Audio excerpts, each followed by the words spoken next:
इसके बाद आतंकियों ने सभी मर्दों को लाइन में खड़ा किया और एक एक कर उनकी पैंट उतरवाकर उनका प्राइवेट पार्ट चेक करने लगे। ये बेरहम आतंकी इस तरह कंफर्म करना चाहते थे कि उनका खतना हुआ है या नहीं। जिस किसी का भी खतना नहीं दिखा, आतंकियों ने तुरंत उन्हें गोली मारकर उनकी जान ले ली।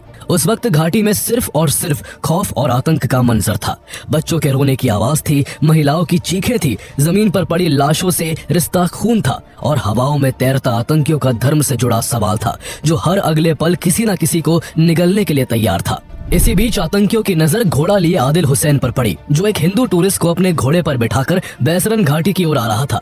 आतंकी सिर्फ गैर मुसलमानों का खून बहाना चाहते थे, इसलिए उन्होंने आदिल को नजरअंदाज कर उसके घोड़े पर बैठे टूरिस्ट पर निशाना साध दिया। पर इससे पहले कि कोई गोली चलती, आदिल अपनी जान की परवाह किए बिना टूरिस्ट को बचाने के लिए अकेले ही आतंकियों से भिड़ गया। उसने एक आतंकी से राइफल छीनने की कोशिश की, मगर अकेले आदिल की ताकत आतंकियों के सामने टिक नहीं पाई और कुछ ही पलों में गोलियों की बौछार ने उसे भी मौत की नींद सुला दिया। आदिल चाहता तो बीच में ना आकर अपनी जान बचा सकता था, लेकिन वो एक मिसाल बना कि धर्म के नाम पर हिंसा करने वालों की भीड़ में अगर एक इंसान भी ऐसा है जो धर्म से ऊपर इंसानियत को रखता है, तो शायद ये दुनिया जीने लायक बची रहेगी। लेकिन उन हैवान आतंकियों के सर पर जैसे एक अजीब तरह की सनक सवार थी। उन्होंने अपने शरीर पर कैमरे लगा रखे थे, जिनसे वो इस पूरी घटना की रिकॉर्डिंग कर रहे थे, ताकि हिंदुओं की चीख पुकार से भरी रिकॉर्डिंग दिखाकर वो अपने आकाओं से शाबाशियां बटोर सके।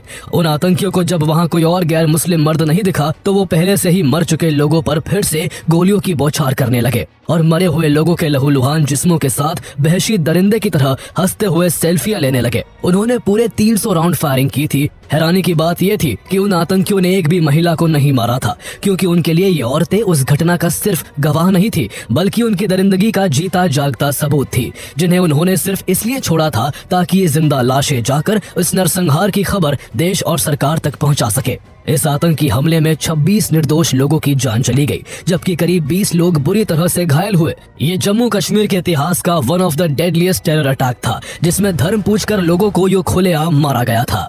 The terrorists spared no one as they massacred a valley in Pahalgam. Terrorists asked for religious identity of people and shot down those who weren't Muslims. हमारे सामने ही सब मारा, उधर कोई पुलिस वाला भी नहीं था, वो मार दिया हमें। They belong to a group called the TRF.